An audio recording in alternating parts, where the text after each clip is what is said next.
بسم اللہ الرحمن الرحیم۔ السلام علیکم دوستو۔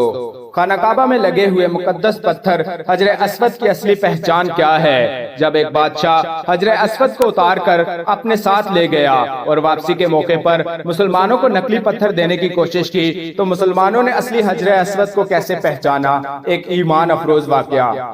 مسجد الحرام کے مرکز میں کعبۃ اللہ کے مشرقی کنارے پر وہ مقدس پتھر نصب ہے جسے دنیا بھر کے مسلمان حجر اسود کے نام سے جانتے ہیں۔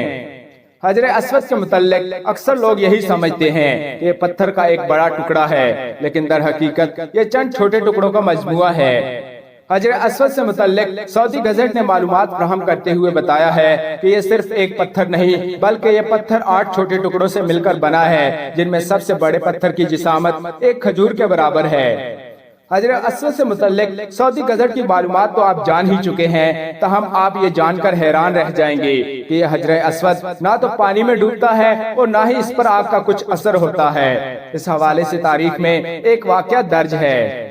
7 ذی الحجہ 317 ہجری کو بحرین کے حاکم ابو طاہر سلیمان کرامتی نے مکہ مکرمہ پر قبضہ کر لیا۔ خوف و ہراس کا یہ عالم تھا کہ اس سال 317 ہجری کو حج بیت اللہ شریف نہ ہو سکا، کوئی بھی شخص عرفات نہ جا سکا۔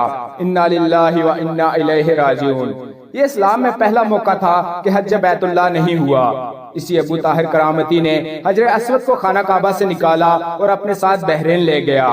پھر بنو عباس کے خلیفہ مقتدر باللہ نے ابو طاہر کرامتی کے ساتھ فیصلہ کیا اور 30,000 دینار دے دیے، تب حجر اسود خانہ کعبہ کو واپس کیا گیا۔ یہ واپسی 339 ہجری کو ہوئی، گویا کہ 22 سال تک خانہ کعبہ حجر اسود سے خالی رہا۔ جب فیصلہ ہوا کہ حجر اسود کو واپس کیا جائے تو اس سلسلے میں خلیفہ وقت نے ایک بڑے عالم و محدث شیخ عبداللہ کو حجر اسود کی وصولی کے لیے ایک وقت کے ساتھ بحرین بھجوایا۔ یہ واقعہ علامہ سیوطی کی روایت سے اس طرح نقل کیا گیا ہے کہ جب شیخ عبداللہ بحرین پہنچ گئے تو بحرین کے حاکم نے ایک تقریب کا اہتمام کیا جس میں حجر اسود کو ان کے حوالے کیا گیا، تو ان کے لیے ایک پتھر خوشبودار خوبصورت گلاب میں سے نکالا گیا کہ یہ حجر اسود ہے، اسے لے جائیں۔ محدث عبداللہ نے فرمایا کہ نہیں، بلکہ یہ حجر اسود میں 2 نشانیاں ہیں، اگر یہ پتھر اس معیار پر پورا اترا تو یہ حجر اسود ہوگا اور ہم لے جائیں گے۔ پہلی نشانی یہ کہ یہ پانی میں نہیں ڈوبتا، دوسری یہ کہ یہ آگ سے گرم نہیں ہوتا۔